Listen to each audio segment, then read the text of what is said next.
At the pause of the announcement shortly. Okay.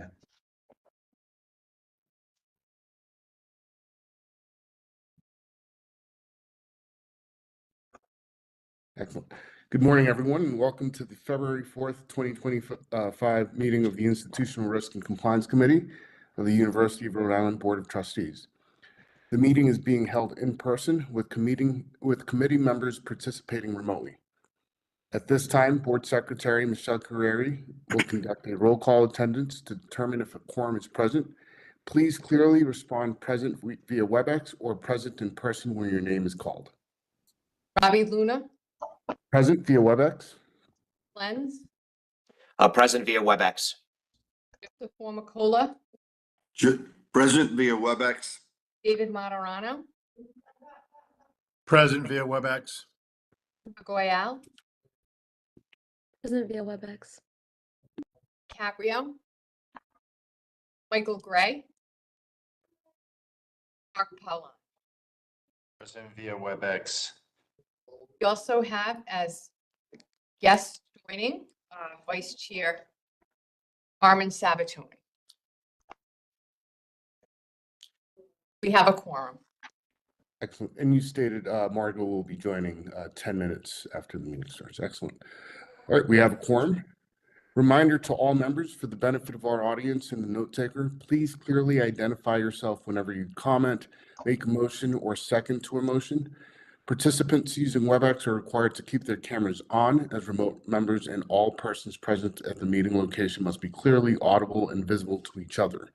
This time, I would like to acknowledge that the University of Rhode Island occupies the traditional stomping ground of the Narragansett Nation and the Niantic people. Are there any proposed amendments to the published agenda?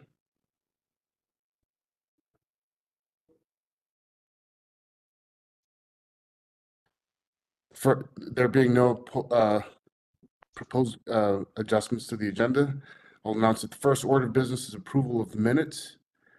May I have a motion that the committee approve the minutes of October 16th, 2024 meeting? So moved, Matt Lenz. Is there a second to the motion? Joe Formicola. Are there any discussion on the motion? There being no discussion, I'll ask for a voice vote. All in favor, please say yes. Yes. Yeah. Any opposed? Any abstentions? The motion to approve the minutes of the October 16th, 2024 committee meeting is approved. The next order of business is agenda item 2, discussion items. So I'll have the first one is review of the affirmative action plan, and I'll have Abby Benson present that. Great, thank you. Good morning, everyone. So this is a discussion item that's on our annual calendar for IRCC, which is to review our state affirmative action plan. So I'm really pleased today to have both our AVP for Enterprise Risk Management, Kara Larson, and our Director of the Office of Equal Opportunity, Dorka Smalley, here to present on the affirmative action plan. So I'm going to actually go ahead and turn it over to Dorka. She's going to give an update on some recent events at the federal level related to affirmative action, and then focus on our state affirmative action plan and some of the data we've seen and some recent trends. So I'll turn it over to Dorka. Good morning, everyone. Can everyone hear me? Yes. Yes. Wonderful. I'm going to go ahead and share my screen.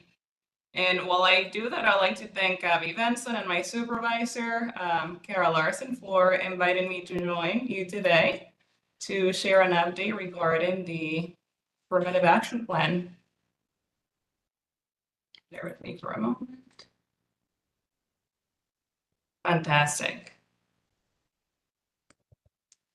So let's start with the agenda. We're going to cover a lot of information in a short amount of time. I welcome your questions. Feel free to raise your hand or add a comment, and we can pause, or I can take your questions at the end.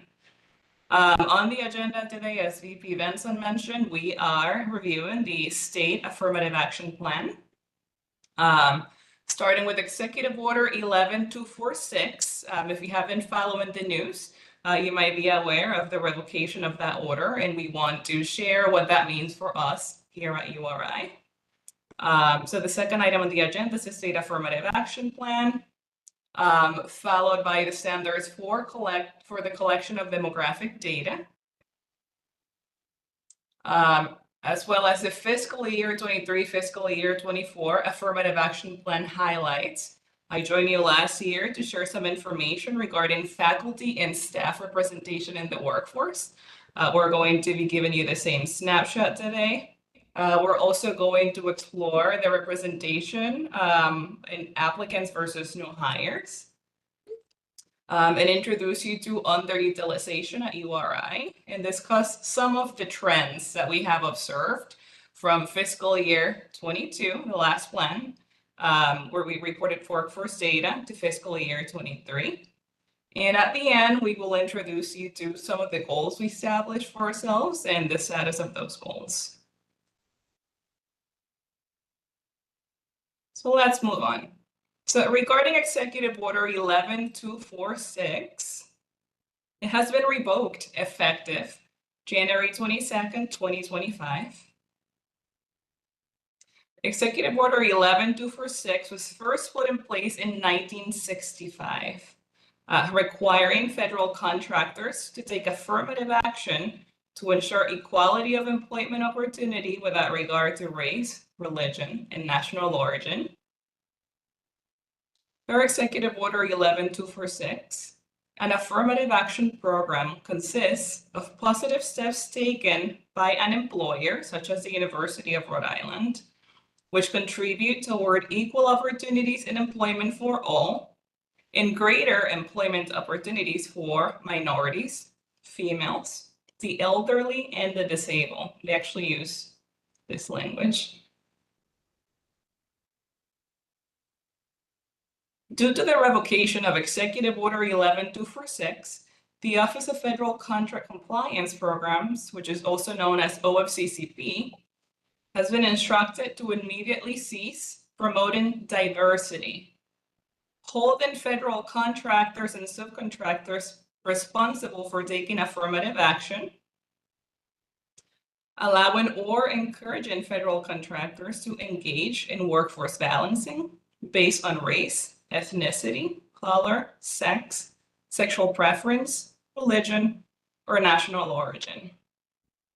So a few things to clarify here. OFCCP is responsible for the enforcement of affirmative action compliance at the federal level. You might be wondering, how does that affect the University of Rhode Island? Well, we are considered a federal contractor, and we are responsible for creating an annual affirmative action plan, federal affirmative action plan, and certifying compliance in the OFCCP portal every April. What makes URI a federal contractor, you must be wondering. Well, we are a recipient of federal funds as a sea and land grant institution. For example, just in fiscal year 21, based on records from Research Administration, we know that URI received $123 million in grant awards, of which 71% consisted of federal funds. And the enactment of the Civil Rights Restoration Act of 1987 tells us that if an agency such as the University of Rhode Island receives one grant award, then all of its operations are subject to civil rights compliance.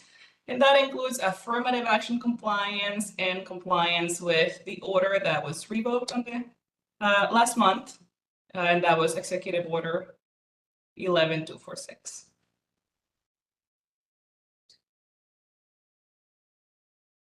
It is important to note that the requirements under Section 503 of the Rehabilitation Act and the Vietnam-era Veterans Readjustment Act, which is also known as VEVRA, which are both enforced by the OFCCP, are statutory and remain in effect even though Executive Order 11246 was revoked. The Office of Equal Opportunity is waiting to receive guidance from the Office of Federal Contract Compliance regarding how they want us to meet compliance requirements for Section 503 and VEVRA. So what are those requirements? What have those been in the past?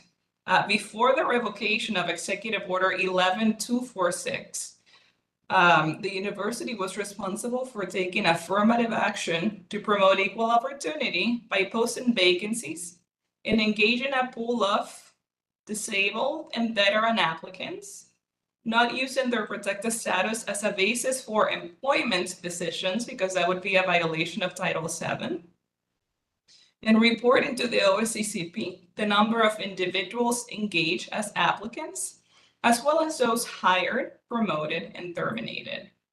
So we still have to continue complying with those requirements, but the guidance might change given that it was all basically lumped into the same reporting requirements for racial and ethnic data, as well as gender. Federal contractors, such as the University of Rhode Island, may continue to comply with Executive Order 11246 until April 22nd, 2025. There's a 90-day grace period. Even though Executive Order 11246 was revoked, the University of Rhode Island must still comply with Rhode Island general law, which requires the submission of an annual affirmative action plan. Currently, the Office of Equal Opportunity is reviewing existing practices, assessing changes to affirmative action compliance requirements, and engaging university stakeholders and external compliance partners while ensuring continued compliance with the statutory requirements of Section 503, which promotes employment opportunities for individuals with disabilities, and BEVRA, which promotes employment opportunities for those who identify as veteran. Now, I'd like to move on to the fiscal year 23, fiscal year 24 State Affirmative Action Plan.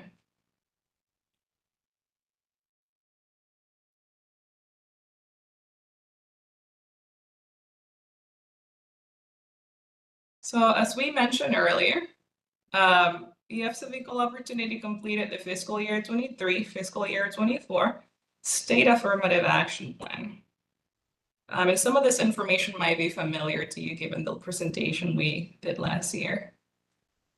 The plan was for the reporting period fiscal year 23. That means that we reported workforce data and employment activities that took place between July 1st, 2022 and June 30th, 2023. And then we established goals for fiscal year 24. That means from July 1st, 2023 to June 30th, 2024. The plan was submitted to the state of Rhode Island on January 8th, 2025. And it has been signed by the Rhode Island Department of Administration, Division of Equity, Diversity, and Inclusion. And it will be uploaded to the Office of Equal Opportunity Affirmative Action website in the coming days. So what are the standards for the collection of demographic data? The United States Equal Employment Opportunity Commission, the Office of Federal Contract Compliance Program, and the Rhode Island Department of Administration, Division of Equity, Diversity, and Inclusion have established the standards for maintaining, collecting, and presenting workforce data for purposes of affirmative action reporting. And that includes 7 categories: Black or African American, Hispanic or Latino, American Indian or Alaska Native, Asian, White, Native Hawaiian or other Pacific Islander, and 2 or more races. The standard for sex reporting is male or female, based on the federal and the state guidelines. And in addition to reporting race, ethnicity, sex, we also report disability and veteran status. Now, the preferred method of data collection is voluntary self-identification. That means that the University of Rhode Island must invite applicants and employees to voluntarily disclose their racial or ethnic category, as well as their veteran, disability status, and sex. In the employment context, if a new hire declines to self-identify, then there are 2 methods of collection based on the United States Equal Employment Opportunity Commission guidance, as well as the OCCP guidance. The primary would be identification records. So using identification records to make one of the selections, or using observation. Because even though people don't submit the data, we still have an obligation to report. And in the state of Rhode Island, there is no decline option. So let's talk about representation in the workforce. The university reported workforce data as of June 30th, 2023, which was the last day of the fiscal year, and established goals for fiscal year 24. The plan was completed retroactively, and we are going to come back to the topic of goals in a moment. So, as of June 30th, 2023, the University of Rhode Island had 2,750 faculty and staff, 15.05% identified as minorities, 84.04% as white, 42.07% as male, 57.87% as female, 1.56% as disabled, and 1.85% as veteran. And you might be wondering why these numbers don't add up to 100% if you add minorities plus those who identified as white. We had a very small number of employees who did not report their sex as or their racial and ethnic data. And that is why the numbers do not add up to 100%. So when we look at the applicants versus the new hires for fiscal year 23, we see that minorities made up 18.59% of the applicant pool and 16.26% of the pool of new hires. Individuals who identified as white made up 43.31% of the applicant pool and 83.73% of the new hires. Those identifying as male made 27.34% of the applicant pool and 41.46% of the pool of new hires. Those identifying as females made up 31.60% of the applicant pool and 58.54% of the pool of new hires. Individuals identifying as disabled made up 3.89% of the applicant pool and less than 1% of the pool of new hires, about 0.81% of the pool of new hires. And then we have those who identified as veteran, making 1.14% of the pool of applicants and 0.54% of the pool of new hires. When we use the words applicant, we are referring to every job seeker, every person who submitted an application for employment, including those who were not interviewed. Applicants meet the minimum skills and qualifications for applicants who met the minimum skills and qualifications for their role and who do not withdraw from the position before the offer is made are included in this calculation here. And we define applicants as people who take affirmative steps to obtain a job by sending a resume, filling an application, posting a resume on an external job board, or completing the pre-screening questions. So when we look at the underutilization analysis, and this data includes 2 or more races, we see that in comparison to the Rhode Island labor force and the United States labor force, 15.05% of the URI workforce identify as minorities. Yet minorities make up 28.09% of the Rhode Island labor force and 38.50% of the US labor force. So we can say that minorities are currently underrepresented in the workforce. What do we mean by underutilization or underrepresentation? Underutilization is a state-defined term. The federal government also uses this term And it's basically a comparison that is made between the URI workforce compared to the Rhode Island and the US labor force, as well as the Rhode Island and the US population. For the purposes of this graph, we have limited the comparison to the selection pool in terms of the Rhode Island and US labor force, because that excludes individuals who are 16 or younger, who are not considered legally eligible to work full-time, and also those who are ages 65 and older, who are considered to be retirement age.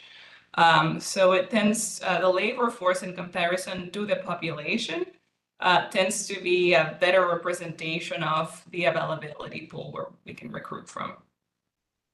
Now let's take a look at the other trends. When we look at this underutilization analysis and compare individuals at URI who identify as white, we see that 84.04% of our workforce identifies as white.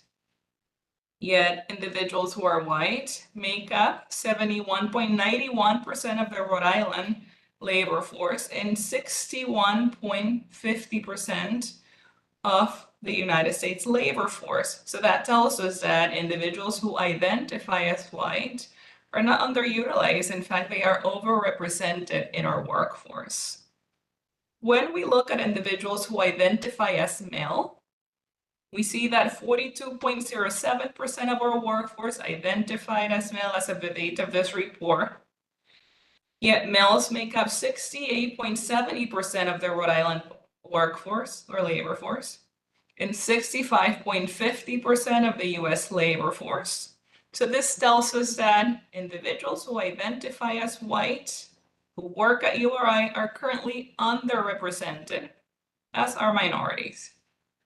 I mean, as male, right?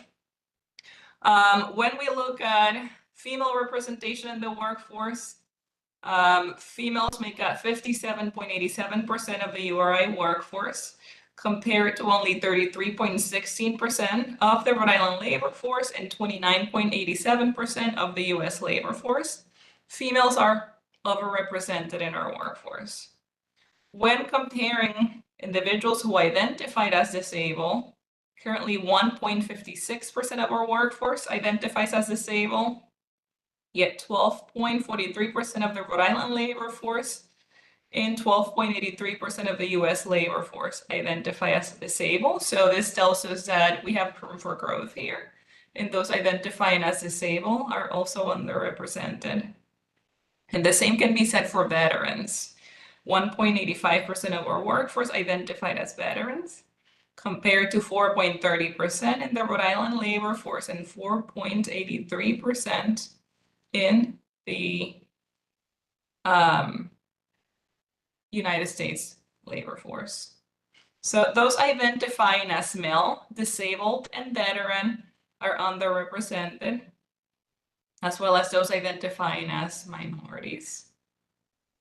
Members of the workforce identifying as white and female are overrepresented. So let's take a look at the trends here.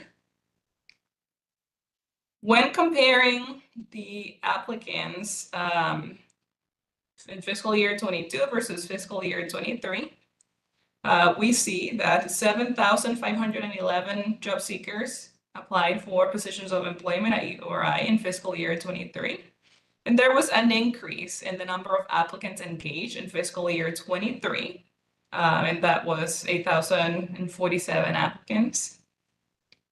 Of the applicants, if we compare the pool from one fiscal year to another, we see that in fiscal year 22, 19.61% of the applicants identified as minorities versus 18.59% in fiscal year 23. Those who identified as white in fiscal year 22 made up 39.57% of the applicant pool versus 43.31% in fiscal year 23. Individuals identifying as male made up 28.70% of the fiscal year 22 applicant pool and 27.34% of the fiscal year 23 applicant pool. Those identifying as female made up 30.50% of the fiscal year 22 applicant pool versus 31.60% of the fiscal year 23 applicant pool.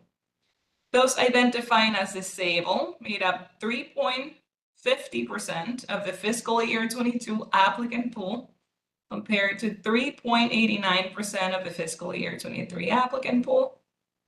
And then those identifying as veteran made up 1.10% of the fiscal year 22 applicant pool compared to 1.14% of the fiscal year 23 applicant pool. The percentages for minorities engaged as well as males show a slight decrease in engagement in comparison to the overall applicant pool. Now, the numbers tell a different story, and we're going to move on to that in a moment. Some trends worth highlighting: despite posting a smaller number of vacancies in fiscal year 23, and we're going to discuss that in a moment, compared to fiscal year 22. For example, in fiscal year 23, we posted 369 vacancies. In fiscal year 22, we hired more. We posted 395 vacancies. So despite posting a smaller number of vacancies, we engage a bigger applicant pool in fiscal year 23, which can be attributed to the outreach of our search committees or HR partners and our hiring managers. Dorka, I Hey, just want to make Dorka. sure, I know we have limited time in this agenda item, so I know you're doing a great job going through all the details, but I do want to flag if there's an opportunity to maybe on the next few slides, just focus the key takeaways and then talk about the actions at the end. That would be really helpful. I'm sorry, Abby, you beat me to the punch. Okay, all right, Very good. important topic, but we've got a lot of agenda items to cover. Thank you. Thank you. I appreciate that feedback. Let's move on. So vacancies filled versus applicants engaged. You have these data points, so I wouldn't go into details, but some trends worth highlighting here. There was a slight increase in the number of applicants engaged in every category, including those who identified as minorities, from one fiscal year to the other. And again, the increase may be due to outreach efforts carried out during fiscal year 23 by our HR partners, search committee members, chairs, and hiring authorities, as well as outreach guidance provided by the Office of Equal Opportunity team. Here you see the comparison, new hires from one fiscal year to the other. In terms of the trends, there was a slight decrease in the percentage of minorities hired when comparing fiscal year 22 to fiscal year 23. In fiscal year 22, we hired 79 minorities. In fiscal year 23, we hired 60. A decrease was also observed in the number of female, disabled, veteran, and veteran new hires compared to fiscal year 22. And an increase was observed in the number of white and male hires.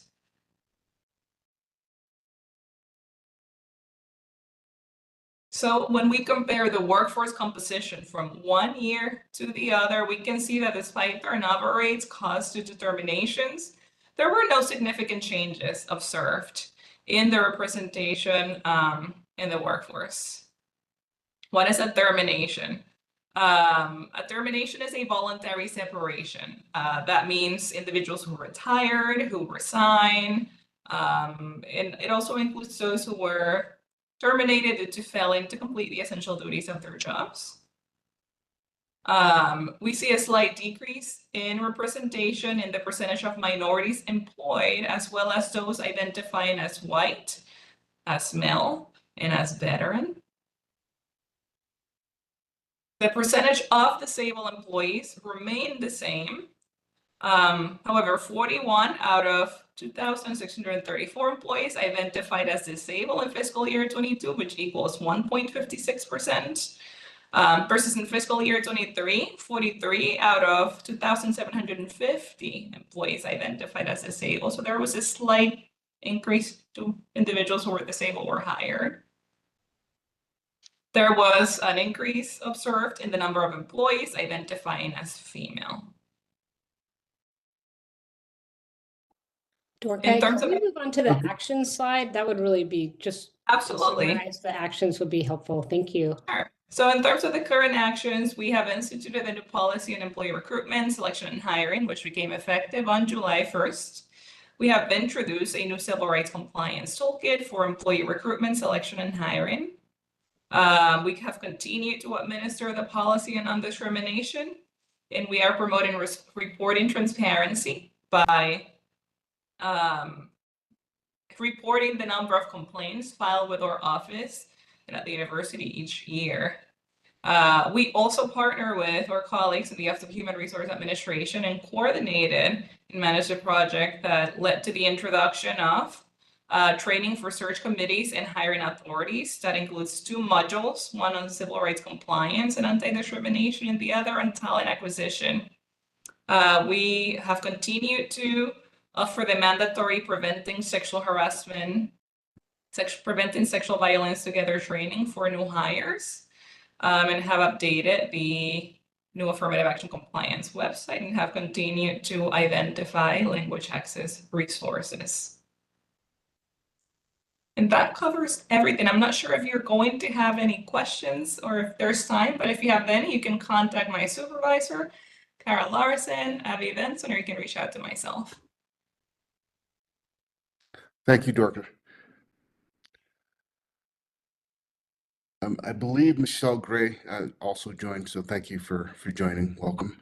The next agenda discussion items are discussion items B and C, and they are review of compliance with standards governing the conduct of research and update on audit by the National Science Foundation. I'll ask Elizabeth Buchanan to cover those items for us. Yes, good morning. Hi, everyone. Thank you, Chair Luna. It's good to see everybody. I'm joining you from a balmy 2 degrees here in Wisconsin this morning. So hopefully it's a little warmer over in Rhode Island. I am going to share my presentation. Actually, it's saying it's not allowing me to share. Dan, perhaps? I think the board secretary should have the slides. So Okay, if you could share those for me, please. I can, in the interest of time, while those, yeah, perfect, those are coming up. I'm going to give a broad overview today of kind of the landscape of research compliance for you. I will not get too far in the weeds, but I want you to kind of see the complexity and the increase in requirements around sponsored research. I think Dorka did a very good job of talking about the research landscape, alluding to some of the developments that we're seeing in relation to the civil rights compliance. So I will, you can go to the next slide. I will provide you with a broad overview. My first 2 slides come from the Committee on Congressional Relations, COGR. And what they've done in these 2 slides is provide a snapshot of the number of increases, implementations, revisions, modifications, et cetera, to rules and regulations surrounding sponsored research since 1991. So you can see on the bottom line, you see the dates. 1991 is an important year because that was the year that the administrative cap in what's called our facilities and administrative rates was capped at 26%. So what we as institutions can charge in our F&A rate has been capped at 26% since 1991. If you look way over to the right side of the screen where we are in 2004, and you see that high number of changes, that's the number of increases, that red line there, tracking upwards for the numbers of, again, modifications, new regulations, revisions to existing regulations surrounding sponsored research. So we in this field, in research administration, we've been kind of facing this uphill battle for quite some time to comply with the numbers of changes facing us to ensure our compliance and minimize our risk around sponsored research. You can go to the next slide. This one is just a cumulative look at it. So you can see, again, it's kind of flat there in the early 90s, and then really an exponential spike from really 2015 to current. So while some regulations and business practices may have been reduced, superseded, or eliminated over the years since 1991, these graphs really show that there's been a significant change and mostly increase in the number of analyses, responses, implementations, and oversight from institutions such as ours that receive federal funding. So I wanted to just give you that as a snapshot to kind of understand the landscape of compliance and what we as an institution have to do to minimize our risk. So with the next slide, I'll just provide a few areas that have been significant changes in the last couple of years. The first is a set of rules and principles called uniform guidance. This comes out of the Office of Management and Budget, and these are the cost principles and the administrative principles around administration of sponsored funds. Early on, going back to the 90s and earlier, there were a number of what were called circulars. Some people may remember the circulars, and they were these individual booklets. Different agencies would put out different circulars, and it was a very chaotic kind of approach to governing sponsored research. Those were combined into this massive tome called uniform guidance. There were significant changes became effective in October of 2024. What I've done, instead of trying to go through all of the changes, I've provided links to our web pages, which summarizes all of the changes. So if you want to get into the nitty-gritty, you can visit the links here. So uniform guidance is around our sponsored research. Next slide, please. The next area is very significant around research security. This comes out of the CHIPS and Science Act, and it required institutions receiving funding to establish research security training and to have a research security program in place. There are a number of nuances to this. Just recently, in the last 6 months or so, the Department of Defense came out with a new required policy on a prohibition around malign foreign talent programs. So again, as the recipient of federal funding, we have to respond to these policy changes. And so a couple of years ago, I believe Bethany presented to this committee when our research security training was developed. We have a research security director, Carol Connolly, and Court Burke is our facilities manager. So we've done a good job in getting that program up and running, and we have a great team that monitor the changes around research security. And again, our page is available here for details. Next slide, please. Okay, the third area that we are tracking actively right now is out of the Office of Research Integrity. The Office of Research Integrity is the federal office that oversees any kind of scientific misconduct. Misconduct is defined as fabrication, falsification, and plagiarism. Those are the three buckets that make up misconduct. There are other bad practices, but for the purposes of the ORI, it's those three areas. ORI came out with a new set of guidelines. They had not updated the previous rule since 2005. And so the 2024 rule made some good changes, I will say, from a procedural perspective. It provided more clarity for institutions like ours. The 2005 rule left a lot of ambiguity and let institutions make a lot of the interpretation. So the 2024 rule really provides more definitions. It provides a little more clarity as to the process, procedure, and again definitional purposes around misconduct. Next slide, please. What am I at? The fourth area that we're looking at is around human subjects research.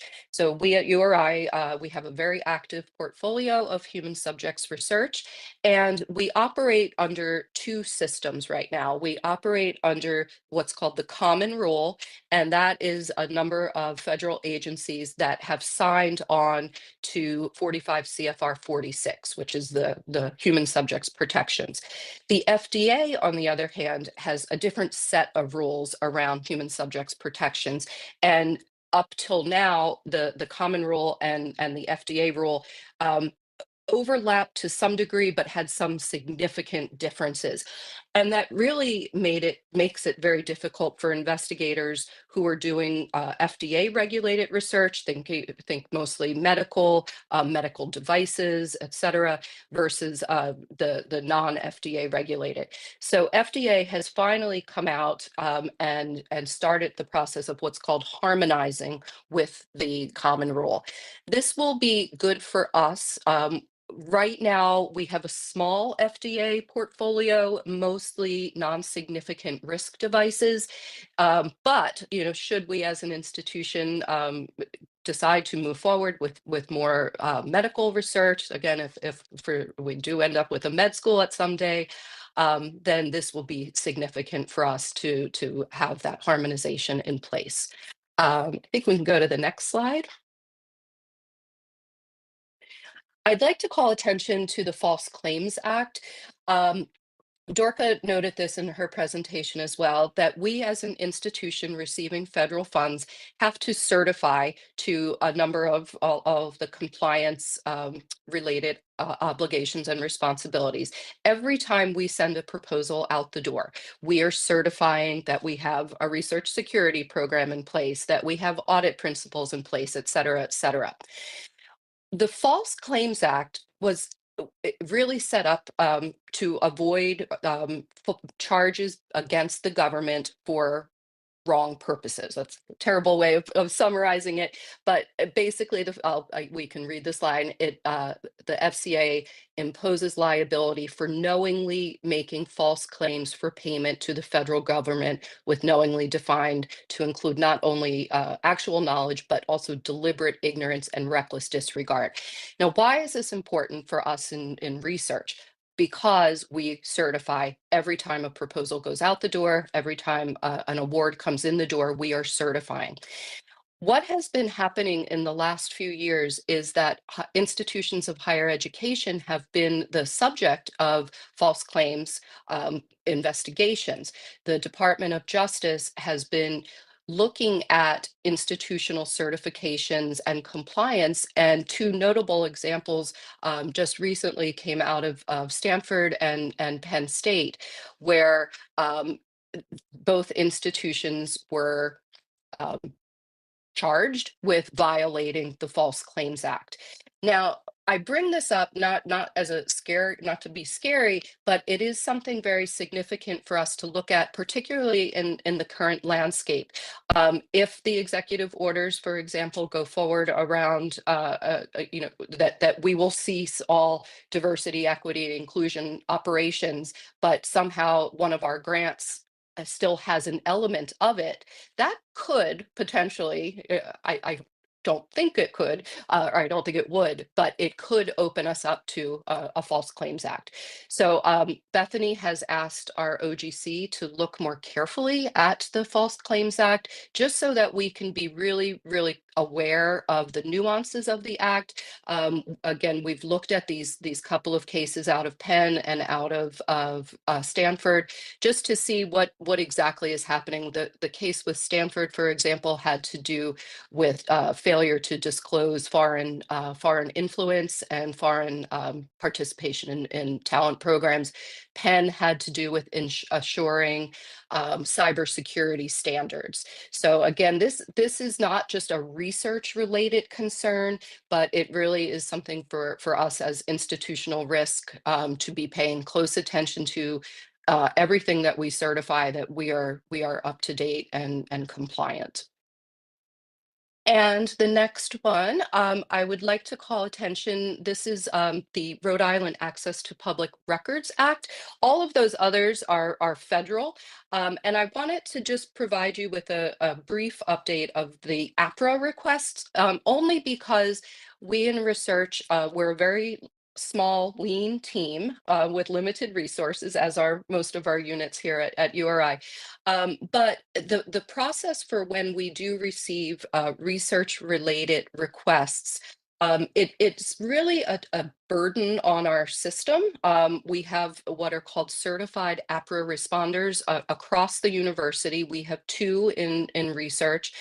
And basically, anytime an APRA request comes in, it almost is a stop work for those individual responders, but it impacts the entirety of the division as well, because oftentimes these requests, whether they're related to animal research is a frequent one, or grants and conflicts of interest, for example.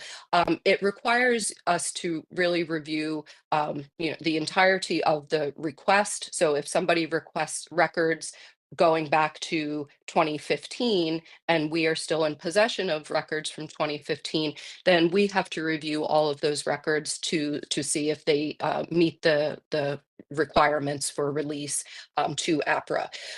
So just to give you some context, when I put these slides together, I think it was 2 weeks ago now, we've since received 2 additional APRAs. So since July of 2023, we've received 16 research related.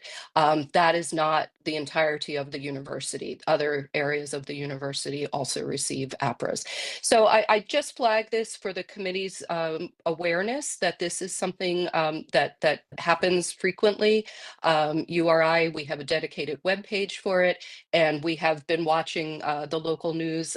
There's been some political interest in making the APRA law a bit more liberal and more open.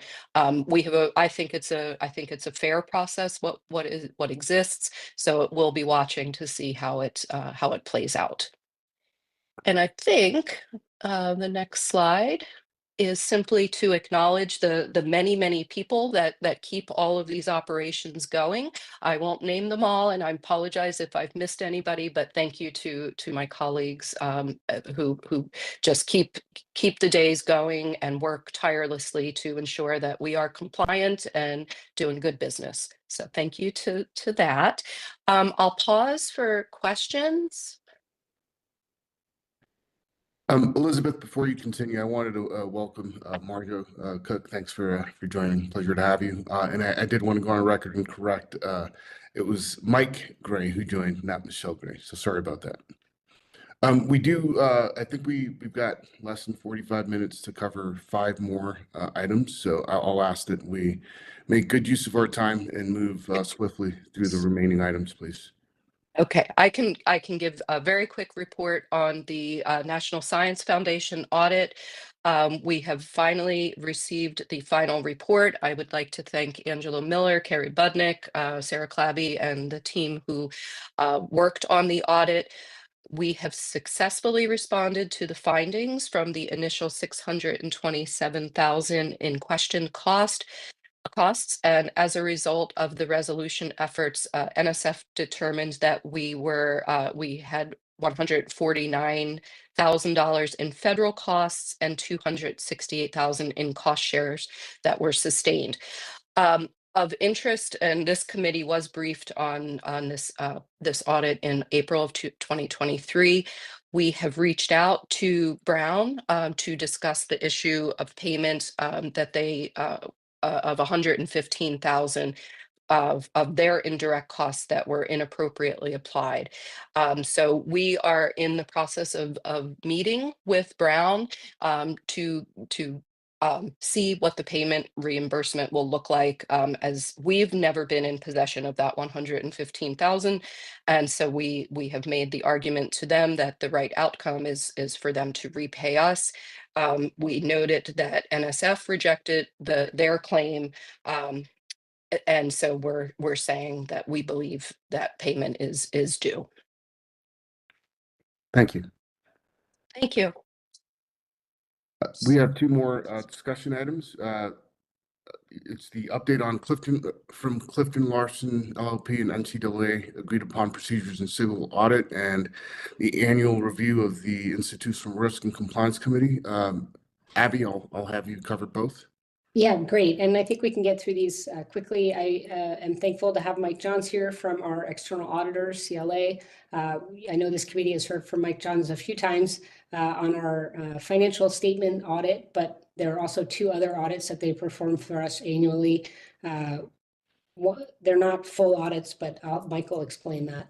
But one is on a required submission to the NCAA on our finances and agreed upon procedures, and the second is our federal single audit. So I'm going to turn it to Mike. He has a few slides. I think he can get through it quickly. The good news is both audits or reviews were without significant findings. So we're always pleased to hear that. So I'm stealing your punchline, Mike. Thanks. Thank you for having me, everyone. For those of you I've met, it's good to see you again. I am unable to share my slide deck, but if someone could, that would be great. But as Abby mentioned, what I'm here to talk about today is to review the federal single audit and the NCAA agreed upon procedures. And we can skip 2 slides. Thank you. And the next one. Thank you. So I'll start with the federal single audit. And this is the audit of compliance with federal grants. And the federal government puts out what's called the Federal Compliance Supplement that we are required to follow and perform the procedures that it prescribes on the testing of major federal programs. Major federal programs are usually determined on a risk-based assessment and dollar amount. However, because your single audit is submitted through the state of Rhode Island, the state of Rhode Island Office of Auditor General is responsible for selecting the major programs. They tell us at CLA what to audit, and then we perform those tests per the Federal Compliance Supplement. And the program they selected this year was the Research and Development Cluster. Next slide, please. So the results of the single audit, we are going to be able to issue an unmodified opinion on compliance over major federal programs or over the R&D, Research and Development Cluster. We have no significant compliance findings to report, and the single audit reporting package is due to the federal government 9 months after fiscal year end, so that is March 31st, and that again is handled by the state of Rhode Island as the university's single audit is incorporated into the state's submission. Next slide, please. We also performed an agreed upon procedures engagement. And as Abby had mentioned, that is substantially less in scope than an audit. The NCAA puts out a guide that lists a bunch of procedures they want performed over certain financial records as they relate to a university's athletic programs. The university prepares a statement of revenue and expenses, which is a 1-page financial statement that lists all the revenues or inflows to these athletic programs and all the outflows to that program. Then the NCAA asks that the university engage independent certified public accountant to perform these procedures. And really this report, the purpose is 1, for senior management to understand the economics of their athletic programs. And the report then is for us to report on any findings per what the NCAA thinks management might be interested in. Next slide, please. So we don't express an opinion. In these reports, we present the results of the procedures the NCAA has asked us to do. We have one comment. It's similar to prior years and not considered a significant finding. One of the procedures the NCAA asks us to do is compare the budget to actual results per prescribed categories. And currently the university doesn't prepare a budget at those detailed levels, so we were unable to perform that one procedure. Again, not significant, and it's I would say it's common amongst universities. And that report was issued and was dated January 9th before the NCAA deadline. So those are the end of my formal comments. We'll be happy to answer questions, and I hope I moved along the agenda a little bit. Thank you. So I'm Abby, happy to move on to the next, if that's okay, Chair Luna. Oh, Mark, it looks like you Yep. have a question. Yeah, just a quick question. I was wondering about your point about the results. Are you talking about, Mike, about like in championships or? No, financial results. So Okay. the okay. revenues minus the expenses of each of the sports categories. Gotcha. Thank you. Yeah, I think it's a limitation in our, how we budget, the level of detail to which we budget, but it's noted and certainly something as we look to a new budget model and new ERP systems that we could take into account. But as you said, Mike, I know it's common at other universities as well. So I'll move us on just to the next agenda, which is an annual review of our IRCC committee charter and calendar, which we actually did at the end of last year. And if you may recall that we've reduced the number of IRCC meetings to 3 times a year as opposed to 5 times a year, which is probably why we have so many agenda items on the calendar. But the only addition to the calendar that's proposed is adding this review of the single audit and NCAA agreed upon procedures to the January calendar. So it wasn't historically on the calendar, but we wanted to add that so we know that we're going to get an update from our auditors on those 2 things. And everything else in the charter and the calendar remains the same. Any questions?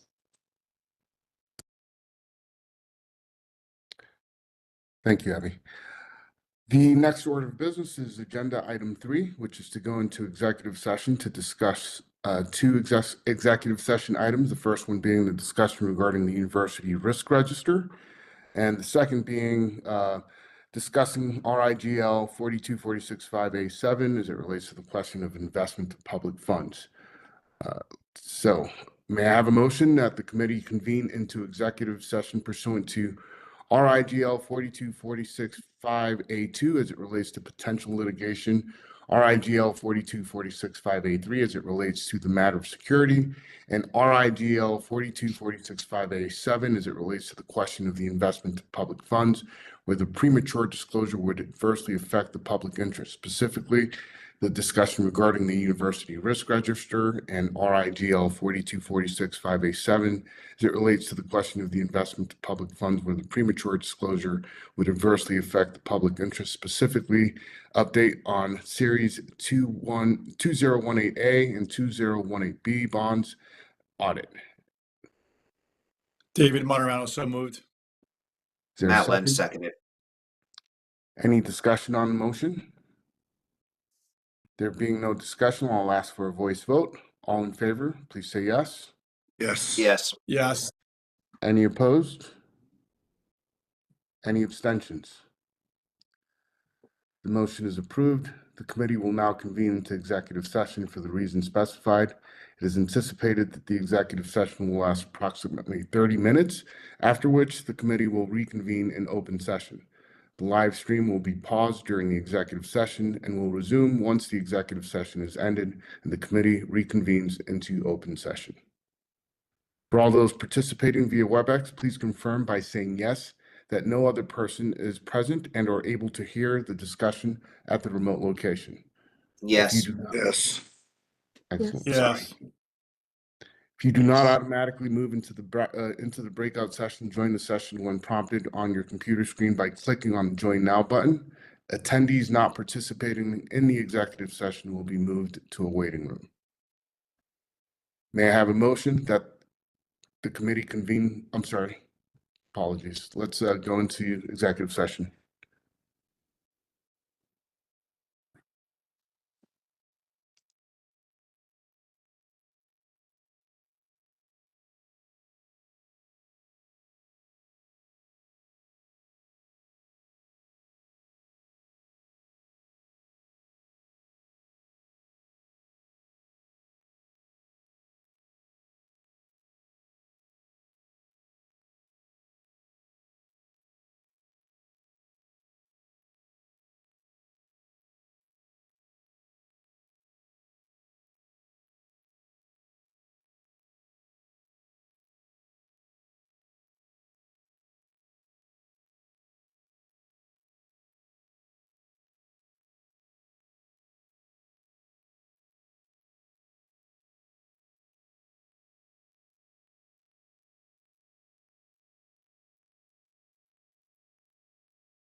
Now back in open session.